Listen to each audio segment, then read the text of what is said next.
Janet, I am so excited to have this conversation. As I was looking to piece together this series on lease-ups, you shared with me some really interesting information that made me think, okay, this is the right person to talk to. So you have a little bit of experience with the lease-ups? We've had a little bit of experience, yes. 25 years in the industry, and my team and I have done somewhere around 30 plus lease ups. That is incredible. So let me ask you, when we were talking about where you could share your expertise, there were so many different directions we could go. And I know you can speak, you know, expert level on this, but I think one of the areas that you kind of have a unique perspective on is the stalls when things don't go as planned, which so many times it happens. So when we were talking a little bit about this, we threw this topic about, and you shared that you'd feel comfortable about. So what do you do, or what are some of your strategies when you're not meeting the markers that you originally projected on your budget? Yeah, well, there's a couple of different areas of phases that this can happen in. In the pre-leasing phase, it's common to run into stalls in delivery of digital assets. So a lot of times marketers that are working with owners who haven't handed over perhaps floor plans or finish selections or even renderings, you end up at the mercy of when those things get delivered to you, but the C of O date doesn't move. Right. So it's the pace is the pace, and you can't move the C of O just because you don't have the materials in hand yet. So that's one area where we end up being kind of creative in the beginning in terms of, I mean, we've taken pictures of finished selections and, created collages of them or brought in lifestyle images just to have a point where you can get a website landing page up and start engaging people. But the other area that I'd say is really common is just after C of O. There's a big buildup of anticipation out of your prospects. There's a lot of people that are kind of hanging there for 2 months ahead of the C of O, feeling like, well, I don't want to rent yet if I'm about to be able to walk and touch the product.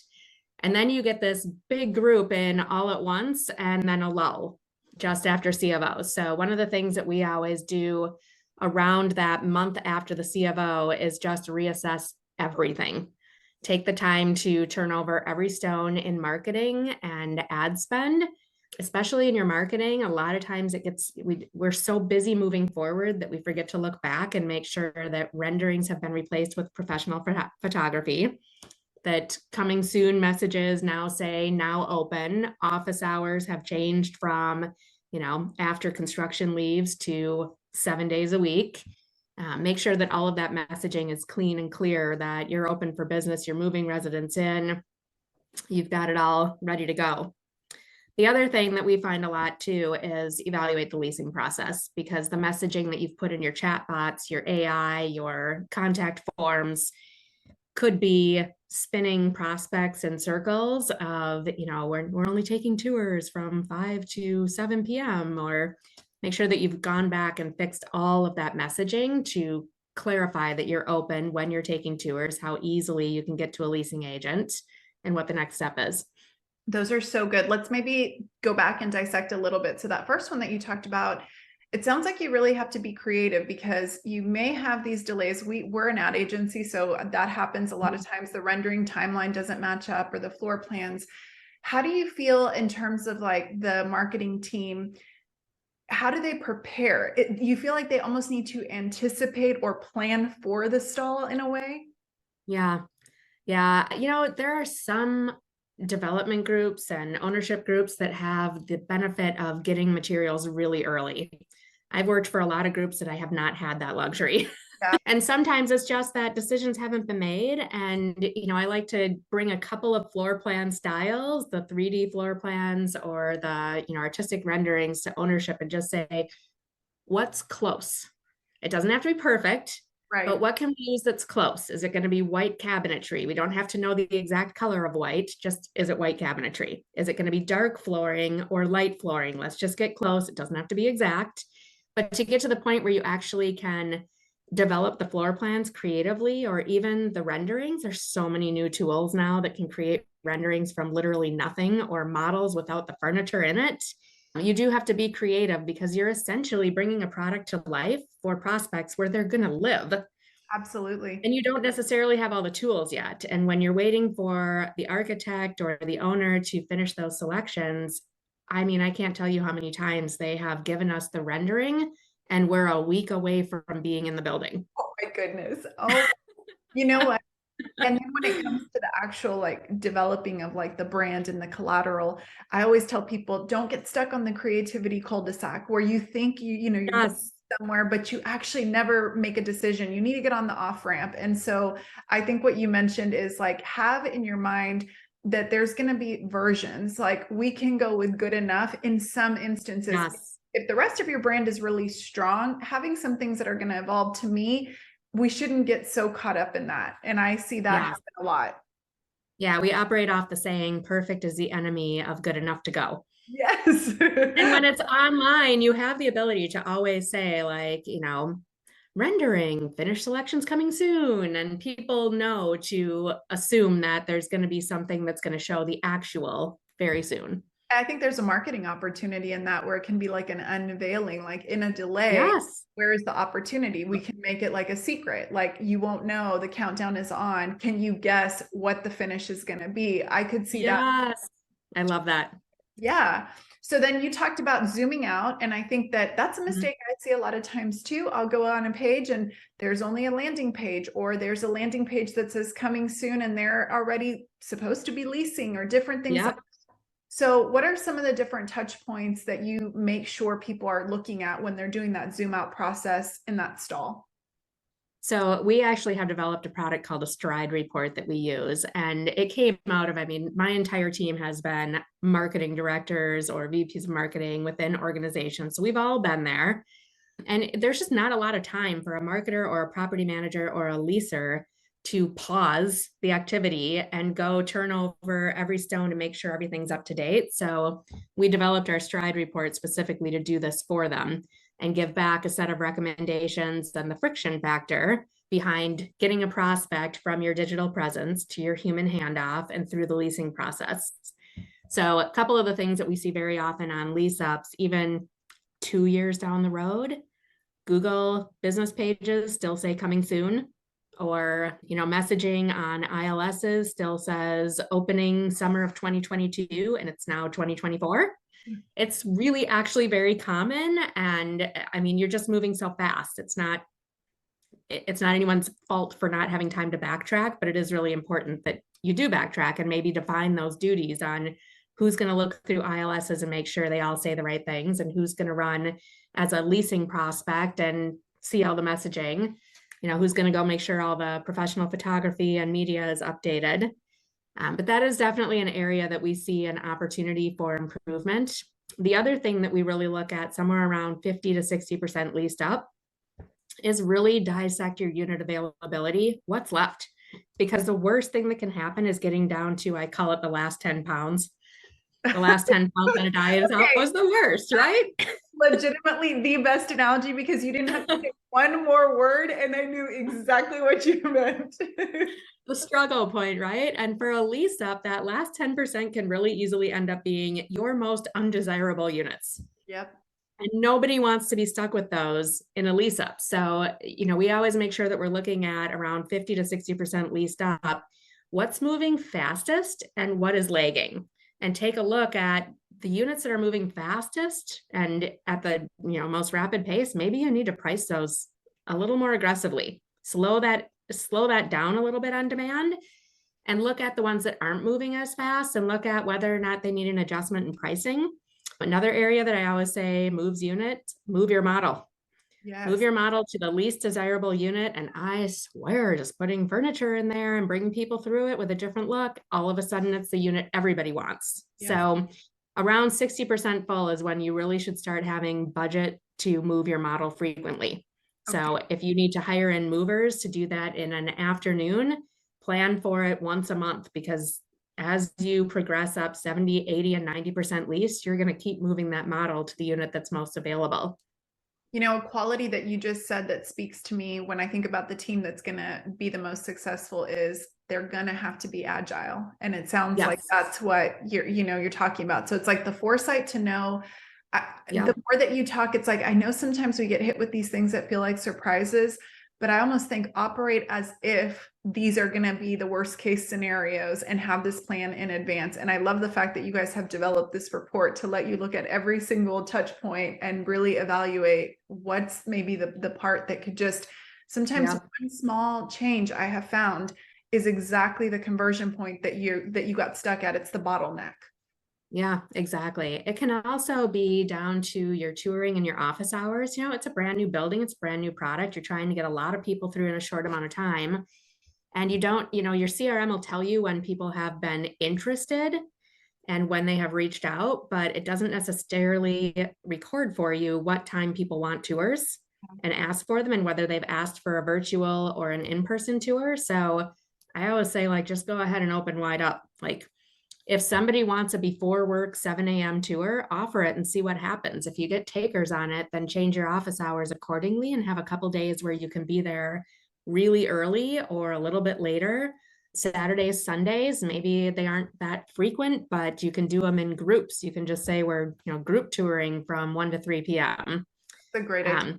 That's another thing, like tire kickers come in. I always call them tire kickers, like the neighborhood folks who want to come and just see what it's all about, but really don't have any intention of moving. They take up time in the leasing day. And if you can just give a tour every Tuesday afternoon and Thursday afternoon from 1 to 3 o'clock, you just come on over and we'll just go as a group. And then if you want more specific individual experience, we can book a time for that. And I think sometimes that group tour can provide a lot of energy that's really exciting too. You know, you kind of get feels like a party tour. The last thing that I love, a little urgency too when you feel like there's multiple people looking. That is so true. The last thing that you said, and I think this is really, I know we're talking specific to Lease-Up, but I see so many communities not do that, is actually going through the leasing process from start to finish as if they're a prospect.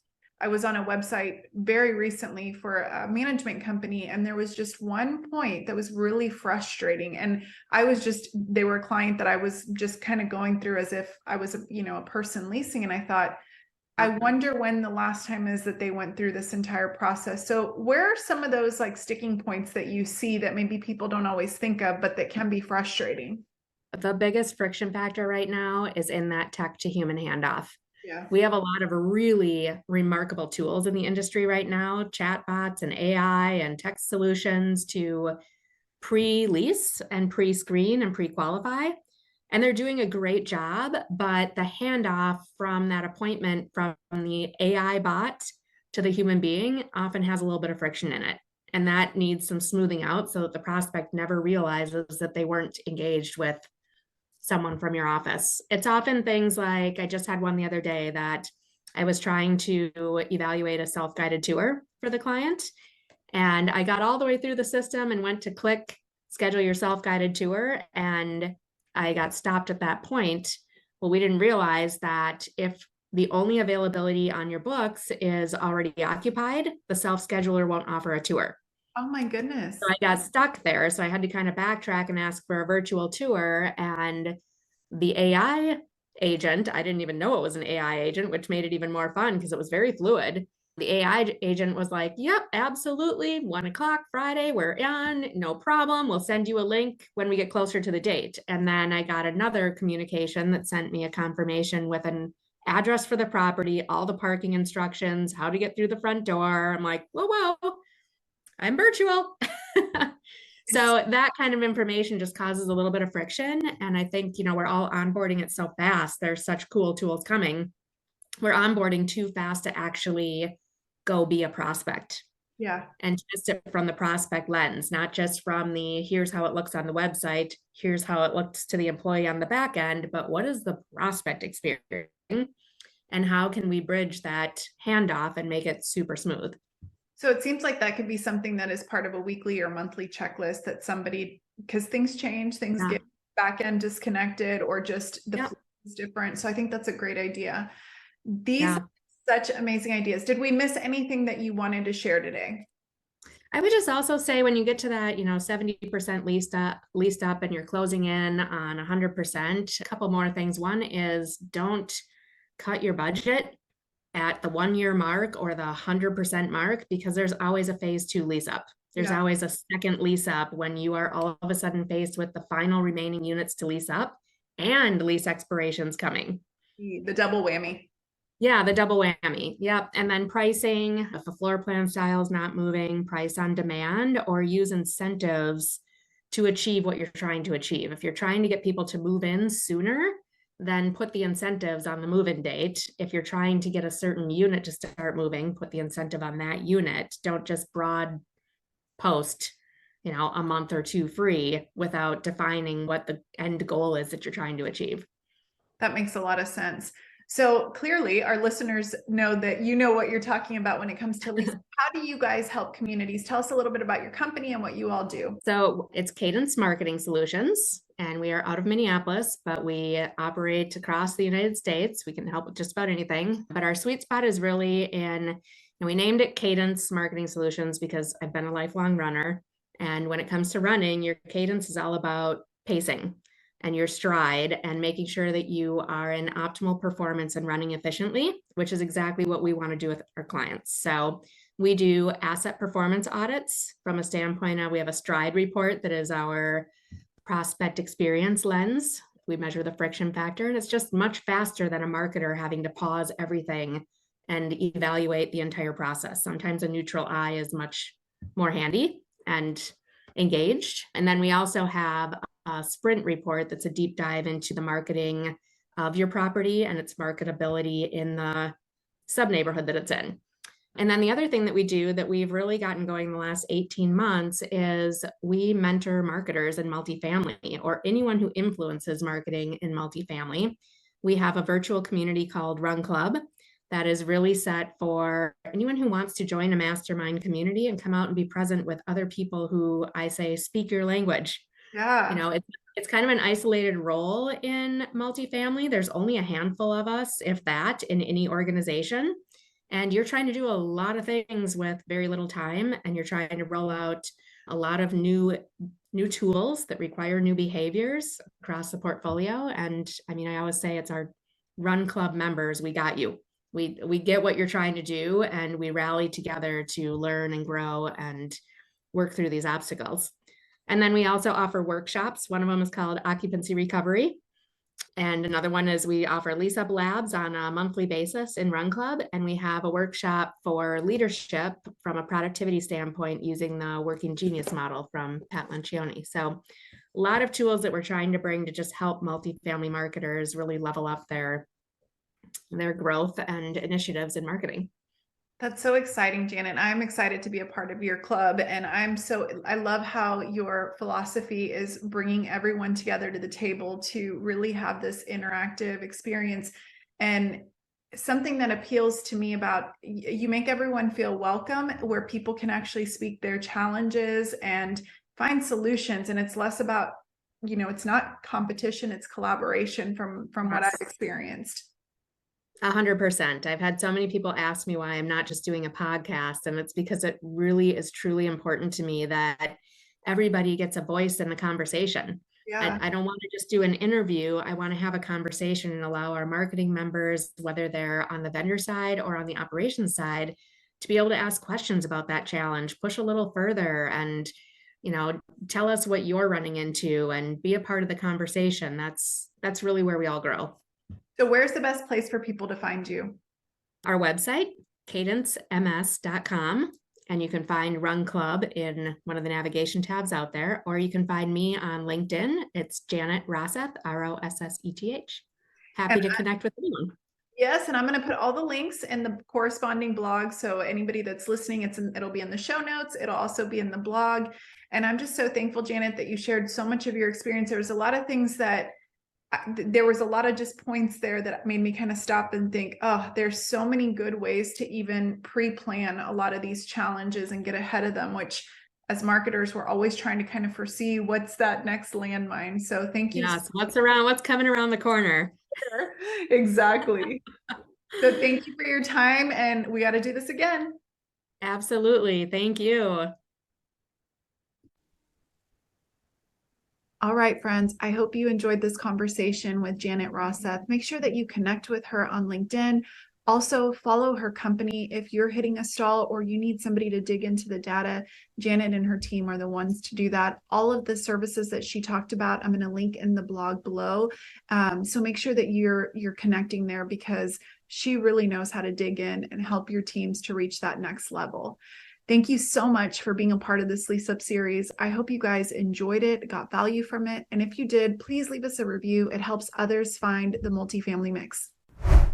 All right, guys, that's a wrap on today's multifamily mix. Keep shaking things up at your community, your career, and most importantly, your life. Until we mix and mingle again, see you next week, friend.